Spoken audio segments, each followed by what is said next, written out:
untuk menerima takdir. Ini bukan perkara yang mudah. Menerima takdir yang Allah berikan kepada kita, yang telah ditetapkan kepada kita, itu bukan perkara yang mudah. Bapak Ibu sekalian, dalam riwayat disebutkan bahwasanya takdir manusia sudah Allah tuliskan di Lauhil Mahfuz 50.000 tahun sebelum Allah ciptakan manusia. Itu dia. Berapa? 50.000 tahun sebelum manusia pertama diciptakan. Jadi kalau kita membahas secara hakikat dan ma'rifatnya, ini hakikat ma'rifatnya ya, kita ini berjalan di atas takdir yang telah ditentukan itu pasti akan kita jalani. Hanya saja kita tidak tahu ini jalan takdir kita. Hanya saja kita tidak tahu. Dan dalam hadis juga disebutkan kullun muyassarun lima khuliqalahu. Semua kita akan dimudahkan untuk menjalani takdir kita. Saya ingat sekali waktu saya SMP dulu itu di Aceh itu. Waktu itu saya pergi sekolah, kata ibu saya, jangan kemana-mana pulang sekolah, tetap di sekolah, les, jangan melalak. Begitu kan. Tahulah anak-anak muda ini kan, sebelum masuk pesantren itu diajak sama kawan, ayo kita jalan sebentar. Tapi kita mau pergi les, nggak apa-apa, kita jalan sekeliling-kelilingnya, bawa sepeda motor. Entah kenapa hari itu saya iyakan, ya ayo. Dan ketika saya mau bawa motor, kata kawan saya, biar saya yang bawa. Entah kenapa hari saya nggak pernah ngasih sama orang, tapi kali itu saya kasih, oke, saya yang dibonceng. Dan terjadilah yang terjadi, kecelakaan, tabrakan. Jadi saya pikir-pikir, kenapalah saya nggak bisa menolak? Kenapa saya nggak bisa menolak? Biasanya saya sangat pandai menolak, ya, seperti itu. Tapi semua kita akan diarahkan untuk menjalani takdir kita, Pak. Semua kita akan seperti itu.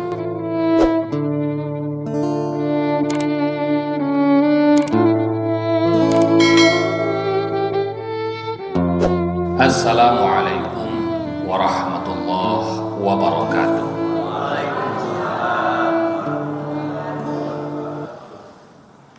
Alhamdulillahi rabbil alamin, lakal hamdu wa ilaikal mushtaka wa antal musta'an li hadzal jalali wal ikram.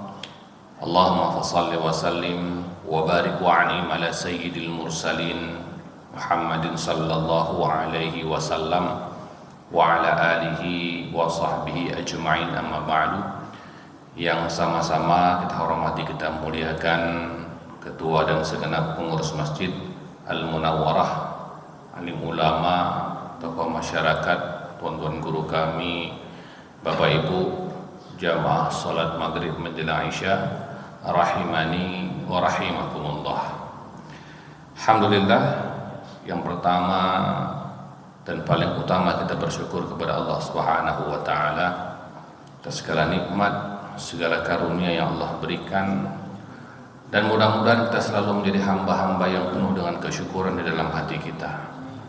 Kita bersyukur atas segala nikmat yang telah Allah berikan kepada kita, dan barangkali kita masih merasa nikmat Allah ini masih kurang, tapi yakinlah di dalam diri kita, nikmat yang Allah berikan jauh lebih banyak dari yang kita mampu menghitungnya. Wa in ta'udu ni'matallah la tuhsuha.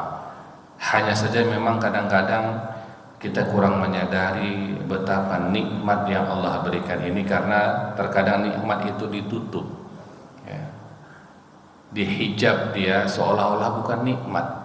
Kadang-kadang ada seseorang yang sakit, boleh jadi karena sakitnya itu Allah ingin istirahatkan tubuhnya, karena selama ini selalu kerja. Di lain kesempatan ada orang-orang yang Allah buat dia terlambat.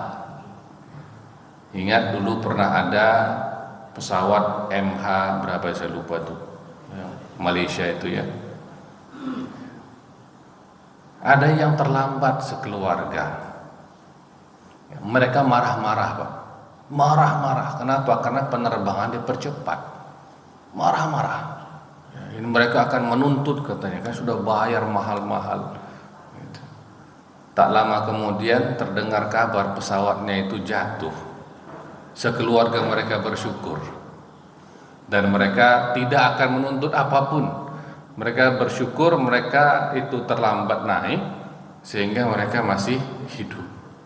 Kadang-kadang kita ini tidak menyadari bahwa nikmat yang Allah berikan itu sangat banyak. Hanya saja memang Allah adalah Tuhan yang maha lembut, latif. Saking lembutnya Allah berikan nikmat kepada kita sampai tidak terasa itu nikmat. Itu dia.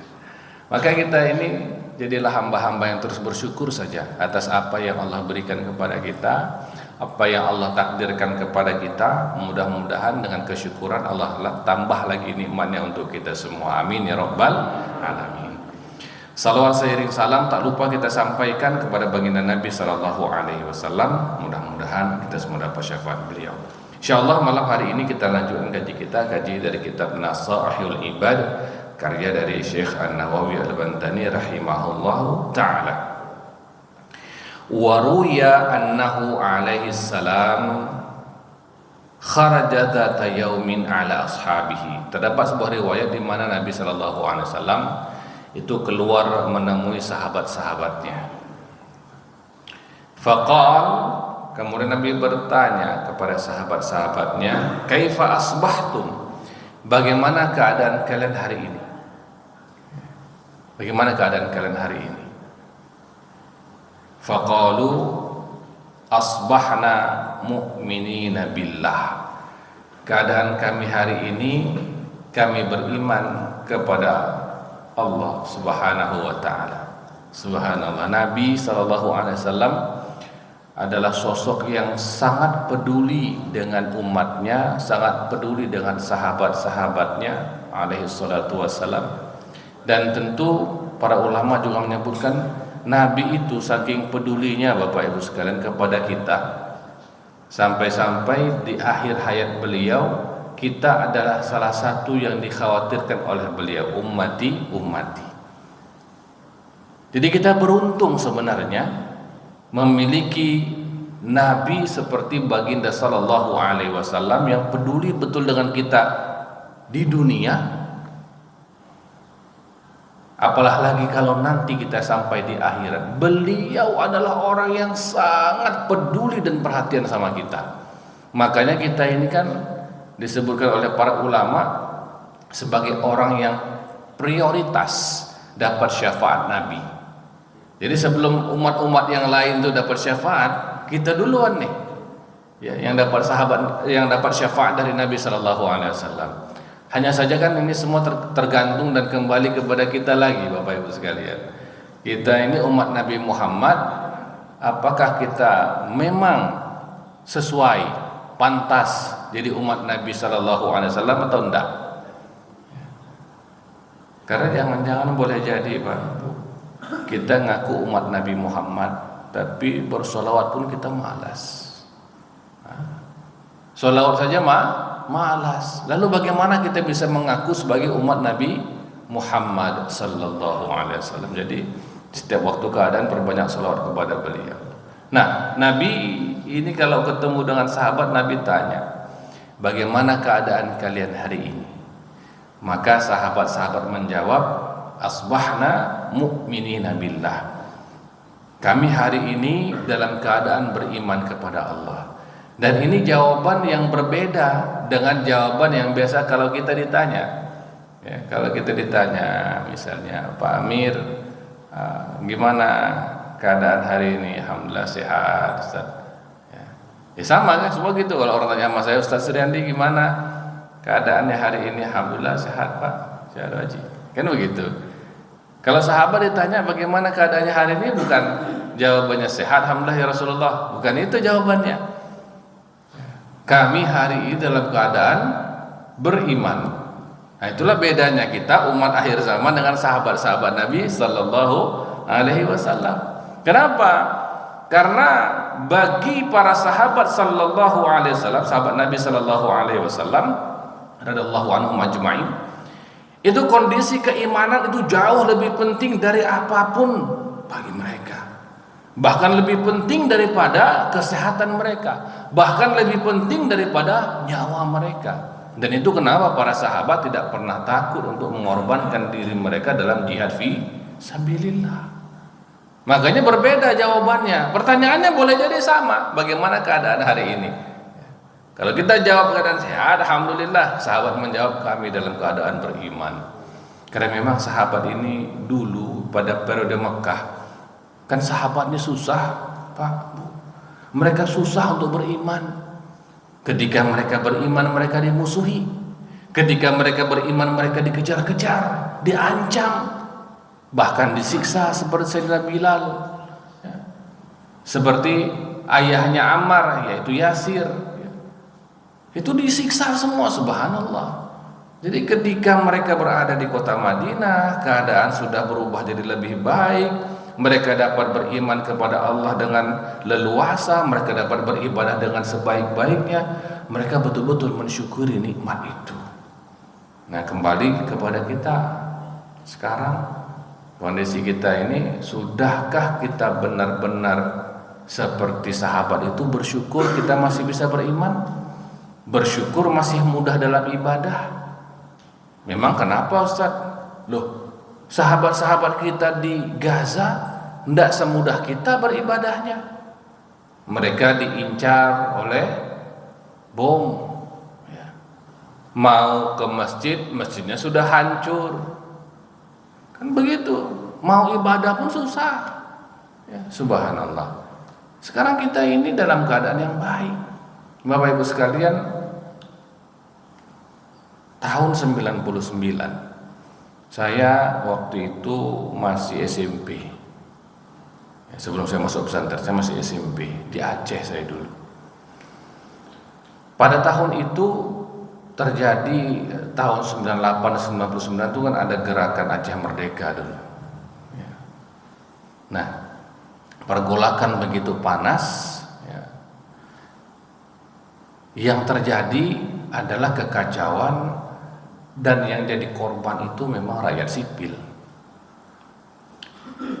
Dulu saya ingat sekali pernah kami sholat di musola, ya, kalau di sana namanya semacam menasah dulu di sana. Jadi ada masjid, ada menasah. Menasah ini semacam musola.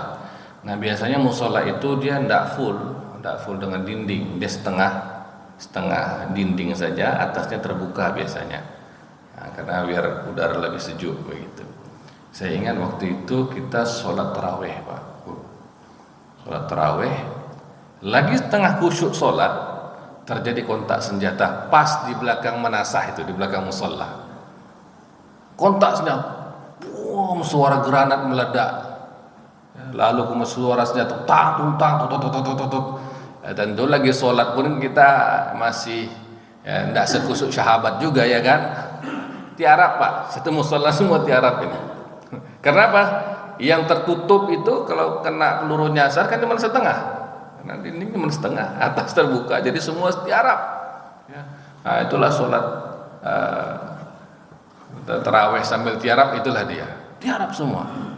Ya, setelah beberapa menit, 5-10 menit, baru datang pasukan TNI. Kemudian kontak senjatanya hilang, baru kami semua pulang. Ya, enggak jadi lanjutkan tuh salat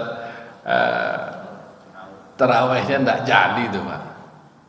Dan setelah itu enggak diizinkan lagi saya berangkat untuk sholat tarawih ke Menasah. Kenapa? Kondisi tidak memungkinkan. Itu ibadah, kita mau ibadah, Pak. Jadi bukan tak mungkin di tempat kita terjadi seperti itu. Maka kita bersyukur, ini nyaman, aman, damai, syukur, sehingga Allah tambahkan untuk kita gitu. Semakin mudah kita ibadah, masjid kita semakin nyaman, ya, subhanallah, ya, insyaallah. Nah, faqal, kemudian Nabi bertanya ketika sahabat menjawab, kami dalam keadaan beriman kepada Allah. Lalu Nabi menjawab, ma alamatu imanikum, apa tanda-tanda iman kalian? Nah, ini Nabi bertanya, ya, kami keadaan beriman ya Rasulullah. Nabi tanya, apa tanda-tandanya? Karena boleh jadi orang yang mengucap kami beriman, belum masuk lagi iman ke dalam hatinya, masih ece-ece, ya, masih di lisan saja. Nah, kita pun seperti itu juga kadang-kadang kan, hanya di lisan. Pak datang nanti pengajian setiap hari Selasa Pak ada maghrib, ada pengajian, ustadz-ustadznya luar biasa, ada Ustadz Khair Kusyairi, ada Ustadz Ahmad Mukhlisin, ya kan. Datang ya Pak ya, iyalah, insyaallah lah, ya, insyaallah. Di lisan saja, memang dalam hati tidak datang ini, tidak datang udah. Jadi tak nampak orangnya, karena hanya di lisan saja. Maka Nabi tanya, apa tanda-tanda kalau kalian itu memang beriman? Faqalu, maka sahabat menjawab, nasbiru alal bala. Ini yang pertama, kami bersabar atas ujian dan cobaan. Al-bala, musibah. Sahabat mengatakan kami bersabar, dan sahabat memang sudah diuji kesabarannya. Ketika masih di Mekah, mereka bersabar untuk mempertahankan iman mereka. Sahabat Bilal dijemur di atas padang pasir yang panas. Bapak Ibu yang sudah pernah haji, pernah umroh pasti tahu panasnya. Ya, kalau di Mekah itu luar biasa. Pas lagi panas-panasnya, buka sendal, pijaklah pasir, padang pasir itu. Betul-betul terasa panas itu, luar biasa. Ditimpa batu, dicambuk, la haula wala quwata illa billah. Apa yang terjadi kepada Sayyidina Bilal bin Rabah? Beliau bersabar. Apakah beliau keluar dari keimanannya? Tidak. Sahabatlah membuktikan kesabaran mereka untuk mempertahankan iman.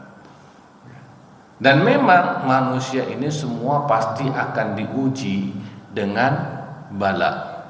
Ya, kalau di Al-Quran, ya, di surah Al-Baqarah ayat 155, qauluhu azza wa jalla, a'udzubillahi minasyaitonirrajim, walanabluwannakum, sungguh kami akan menguji kalian, bisyai'im minal khauf, dengan sesuatu dari rasa takut, pasti, ya.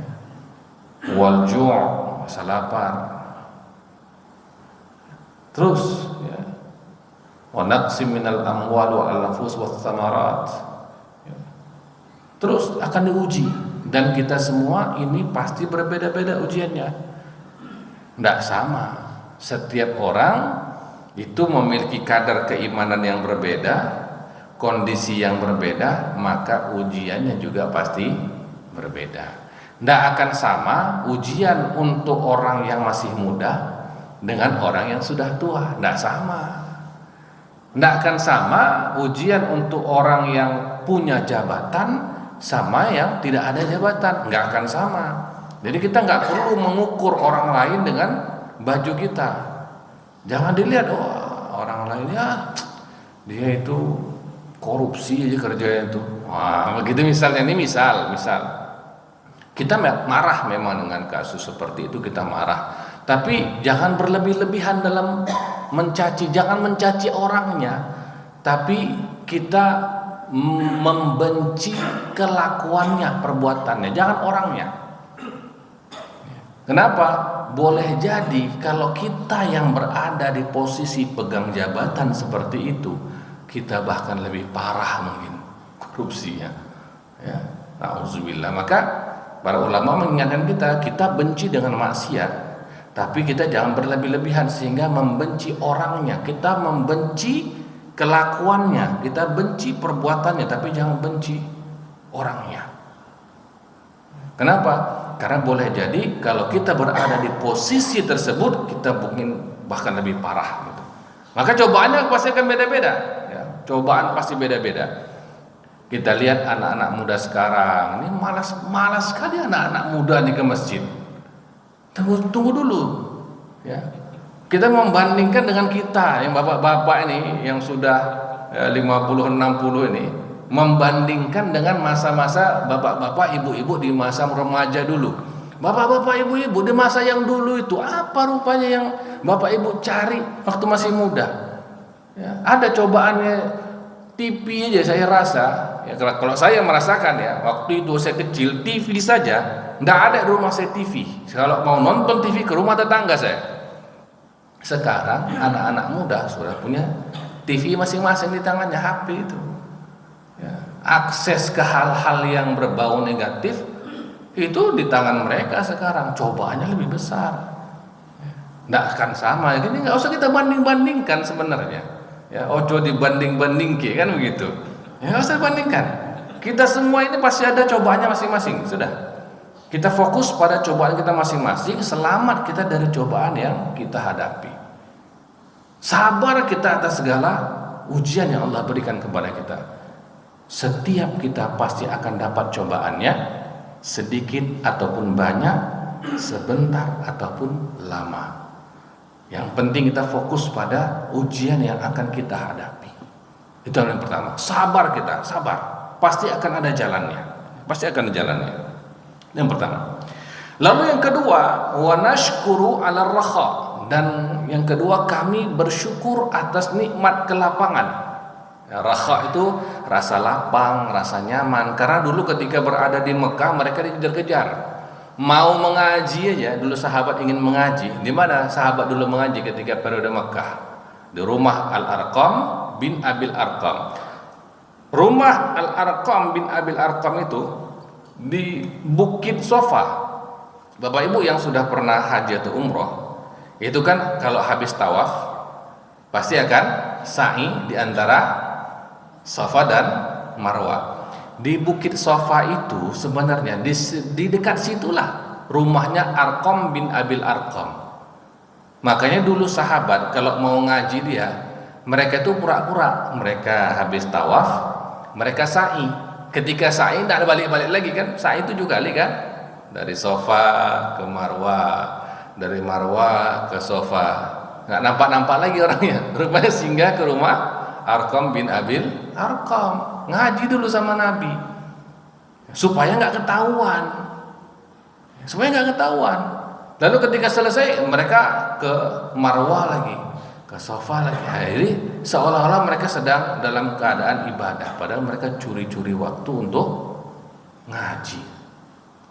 Sementara ketika berada di Madinah, sahabat-sahabat itu kalau mau pengajian di Masjid Nabawi, mereka senantiasa berdekatan dengan Nabi. Habis sholat mereka mendengarkan apa yang Nabi sampaikan. Karena sering sekali Nabi habis sholat, Nabi naik mimbar ya. Menjelang sholat menunggu, kadang-kadang Nabi naik mimbar. Mereka menanti-nanti apa majelis yang akan Rasulullah adakan untuk mereka. Mereka bersyukur atas itu ya. Mereka bersyukur. Ketika berada di Mekah mereka tidak bisa melakukan kegiatan-kegiatan yang sifatnya masif ya, ketika sudah sampai di Madinah kapanpun mau ke masjid mereka ke masjid. Sahabat dulu ketika di periode Mekah tidak ada satupun yang berani sholat di Masjidil Haram. Karena kalau mereka berani sholat di Masjidil Haram di Mekah, di sekitaran Ka'bah itu, mereka langsung dipukul, langsung disiksa. Pertama sekali mereka bisa sholat di Masjidil Haram itu ketika sudah masuk Islam Sayyidina Hamzah dan Sayyidina Umar bin Khattab. Dua-dua ini masuk Islamnya cuma beda 3 hari. Masuk Islam Sayyidina Hamzah radhiyallahu anhu, 3 hari kemudian masuk Islam Sayyidina Umar radhiyallahu anhu. Ketika Sayyidina Umar masuk Islam, Sayyidina Umar mengatakan, ya Rasulullah, kita kan ini orang yang benar ya, kita berada di jalannya Allah.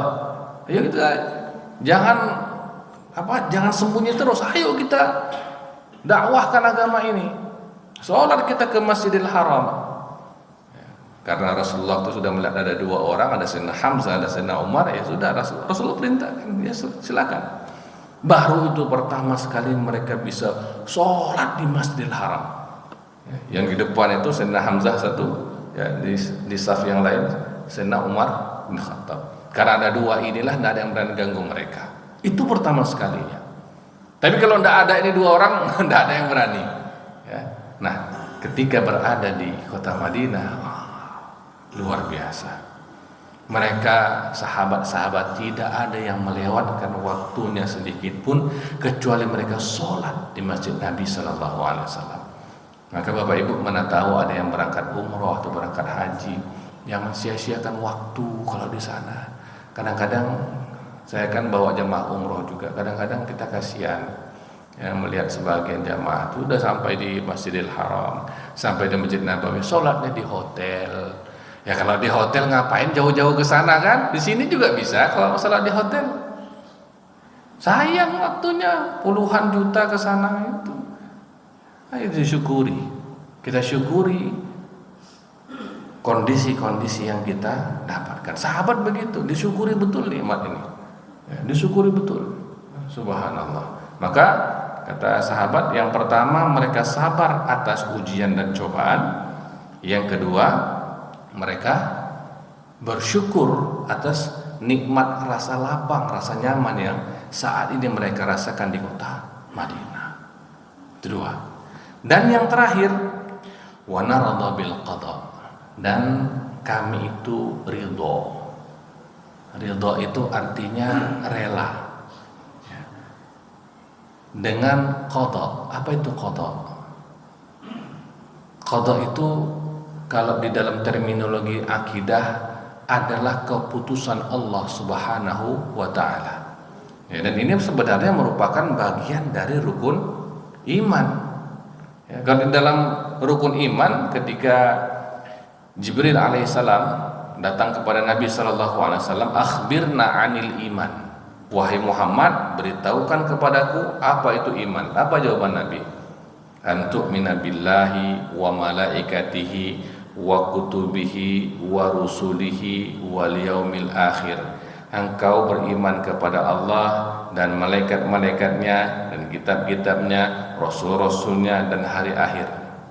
Wal qadari khairihi wa syarrihi, dan kepada takdir yang baik dan yang buruk.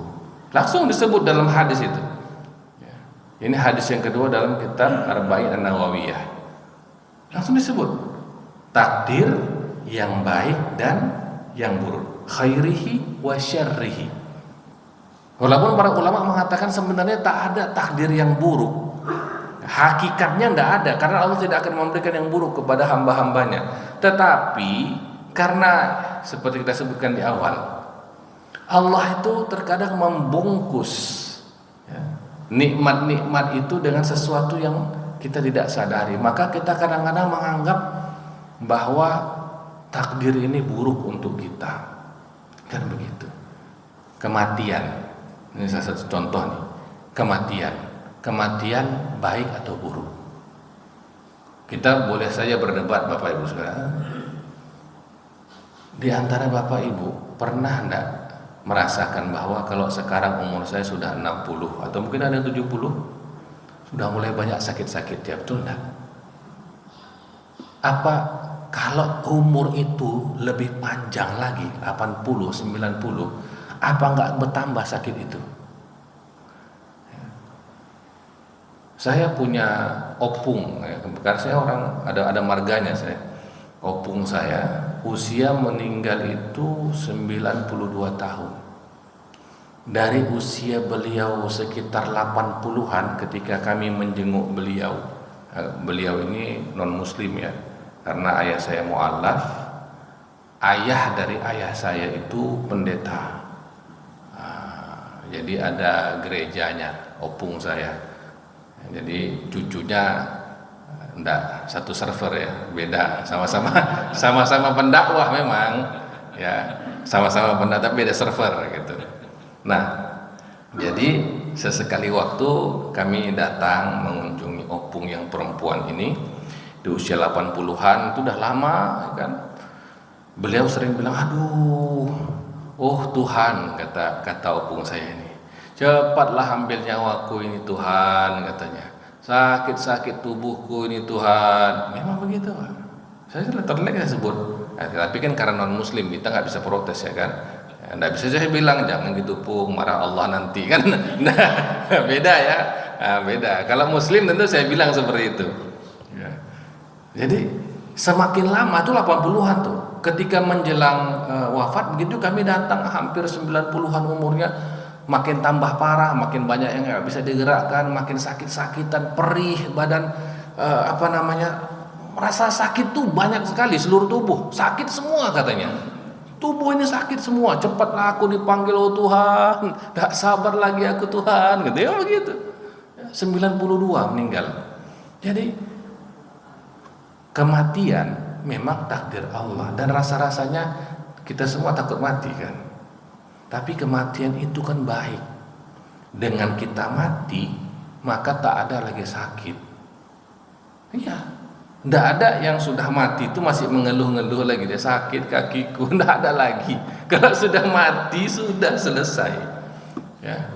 Iya memang seperti itu. Makanya kadang-kadang kita berpikir takdir Allah ini kadang-kadang buruk. Padahal tidak ada yang buruk. Hakikatnya tak ada yang buruk ya. Kita kecelakaan, ya, terjatuh dan lain-lain. Terkadang kita melihatnya dari sisi ya, yang salah, sehingga kita terkadang melihat takdir Allah ini buruk. Tapi yakinlah tidak ada namanya takdir yang buruk. Semua itu selalu memiliki hikmah yang ada di dalamnya. Allah Subhanahu wa taala adalah Tuhan yang Maha mengatur segalanya, Bapak Ibu sekalian. Tidak ada yang nggak diatur Allah di muka bumi ini ya. Bahkan daun yang jatuh dari pohon itu bukan terjatuh karena angin. Berapa banyak angin yang bertiup, kenapa yang nggak jatuh dia? Tapi ketika pada satu masa, pada satu titik Allah takdirkan dia untuk jatuh, dan ia jatuh. Tapi daun tak pernah protes kepada angin, apalagi protes kepada Allah Subhanahu wa taala. Ya. Jadi kita jangan protes sudah. Sahabat radhiyallahu anhum ajma'in, mereka menerima segala takdir dari Allah Subhanahu wa taala, baik dan buruknya. Bahkan kalau kita balik flashback ke dalam kisah dari perang Badar, kisah perang Badar itu sebenarnya sahabat banyak yang nggak mau perang, banyak yang nggak mau. Kenapa? Karena kondisi tidak memungkinkan. Perang Badar itu kan awalnya bukan memang niat Nabi untuk berperang, bukan. Niatnya awal itu untuk mengambil kembali harta yang dirampas oleh orang-orang kafir Quraisy, bukan untuk perang. Makanya himbauannya itu siapa yang mau saja, siapa yang mau ikut sama Nabi itu dalam perang Badar. Tapi kemudian terjadilah yang terjadi. Ternyata kemudian berubah menjadi suasana perang. Dan sahabat ini sebagian besar pada nggak mau sebenarnya untuk perang. Tapi ketika memang sudah Allah takdirkan perang, maka sahabat tidak ada kata mundur. Maka sahabat itu luar biasa. Mereka betul-betul menerima takdir bahwa ini saatnya berperang, maka mereka berperang. Kondisinya bagaimana? Kondisi mereka nggak bawa perlengkapan perang lengkap. Biasa orang Arab kalau misalnya mau pergi perang, bawa perlengkapan perang yang lengkap, pakai baju zirah, bawa busur panah, bawa tombak, bawa pedang lengkap. Itu yang dilakukan oleh orang-orang kafir Quraisy. Ya, Rasulullah dengan sahabat tidak begitu, karena ini tujuannya bukan untuk perang, ini untuk merampas kembali harta yang sudah dirampok, itu saja. Makanya ada yang bawa cuma pedang saja, ya. Ada yang bawa busur panah di bawah hanya beberapa saja, gitu. Tapi ketika Allah takdir ini perang, akhirnya jadi perang, betul-betul jadi perang, mereka nggak mundur lagi. Mereka nggak mundur lagi. Itulah para sahabat menerima takdir yang Allah takdirkan. Ketika sahabat berangkat untuk menunaikan ibadah haji bersama dengan Nabi Shallallahu Alaihi Wasallam, ya, pada peristiwa Hudaybiyah, perjanjian Hudaybiyah, itu sahabat itu sudah siap untuk berangkat haji. Mereka sudah dengar dari Nabi bahwa kita akan haji di tahun ini, mereka sudah semangat. Ya. Tapi apa yang terjadi? Terjadilah perjanjian Hudaybiyah, sahabat harus balik. Walaupun pada awalnya mereka itu rasa-rasa nggak terima gitu. Ya, sampai-sampai sahabat Umar mengatakan, ya Rasulullah, bukankah kita berada di jalan yang benar? Kenapa kita pulang? Ayo kita perang saja sudah. Ya. Umar berkata seperti itu sampai 2 kali. Yang ketiga berdiri Sayyidina Abu Bakar Siddiq, diam kau wahai Umar, taatilah Allah dan Rasulnya. Baru terdiam. Baru kemudian sahabat pulang balik, ya, pulang ke kota Madinah. Mereka terima takdir mereka bahwa tahun ini mereka tidak berangkat haji. Berat. Kalau kita sekarang, ya, Membayangkan bagaimana sahabat-sahabat mau berangkat haji dulu, luar biasa beratnya, persiapannya bagaimana berat. Mereka juga sudah kangen dengan Mekah, kampung halaman mereka. Mereka ingin juga lihat di kampung halaman mereka, rindu juga mereka itu. Tapi ketika memang takdirnya tidak memungkinkan, ya tidak. Ya, maka memang untuk menerima takdir ini bukan perkara yang mudah. Menerima takdir yang Allah berikan kepada kita, yang telah ditetapkan kepada kita, itu bukan perkara yang mudah. Bapak Ibu sekalian, dalam riwayat disebutkan bahwasanya takdir manusia sudah Allah tuliskan di Lauhil Mahfuz 50.000 tahun sebelum Allah ciptakan manusia. Itu dia. Berapa? 50.000 tahun sebelum manusia pertama diciptakan. Jadi kalau kita membahas secara hakikat dan ma'rifatnya, ini hakikat ma'rifatnya ya, kita ini berjalan di atas takdir yang telah ditentukan itu pasti akan kita jalani. Hanya saja kita tidak tahu ini jalan takdir kita. Hanya saja kita tidak tahu. Dan dalam hadis juga disebutkan kullun muyassarun lima khuliqalahu. Semua kita akan dimudahkan untuk menjalani takdir kita. Saya ingat sekali waktu saya SMP dulu itu di Aceh itu. Waktu itu saya pergi sekolah, kata ibu saya, jangan kemana-mana pulang sekolah, tetap di sekolah, les, jangan melalak. Begitu kan. Tahulah anak-anak muda ini kan sebelum masuk pesantren itu diajak sama kawan, ayo kita jalan sebentar. Tapi kita mau pergi les. Nggak apa-apa, kita jalan sekeliling-kelilingnya, bawa sepeda motor. Entah kenapa hari itu saya iyakan, ya ayo. Dan ketika saya mau bawa motor, kata kawan saya, biar saya yang bawa. Entah kenapa hari saya nggak pernah ngasih sama orang, tapi kali itu saya kasih. Oke, saya yang dibonceng. Dan terjadilah yang terjadi, kecelakaan, tabrakan. Jadi saya pikir-pikir, kenapalah saya nggak bisa menolak? Kenapa saya nggak bisa menolak? Biasanya saya sangat pandai menolak. Ya, seperti itu. Tapi semua kita akan diarahkan untuk menjalani takdir kita, Pak. Semua kita akan seperti itu. Maka sebelum takdir kita ini nampak di hadapan kita, dalam hati kita sudah punya keyakinan bahwa saya akan menjalani takdir saya dengan kebaikan. Husnuzon kepada Allah, ini jalan kebaikan untuk saya. Maka insya Allah mudah-mudahan itulah jalan yang akan kita tempuh sebagai takdir kita. Toh kita nggak ada yang tahu takdir kita bagaimana kan? Maka pilih saja yang baik-baik. Mudah-mudahan itu takdir kita. Meskipun kadang-kadang kita sudah memilih yang baik, tapi nggak jadi. Dan kadang-kadang kita sudah memilih yang buruk, tapi tak jadi. Biarkan. Yang penting Allah nanti akan memberikan kita pahala sesuai dengan niat yang sudah kita tetapkan dalam hati kita. Saya setiap Selasa sudah berniat mau apapun ceritanya datang ke masjid, sholat maghrib, dengar ceramah, ba'da isya baru pulang. Masalah nanti jadi atau tidaknya biarkan takdir Allah. Terima kasih banyak Bapak Ibu Allah Subhanahu wa taala. Semoga bermanfaat untuk kita semua dan khususnya untuk diri saya sendiri. Mari kita tutup dengan doa kifaratul majlis. Subhanakallahumma wa bihamdik, asyhadu an la ilaha illa anta, astaghfiruka wa atubu ilaik. Assalamualaikum warahmatullahi wabarakatuh.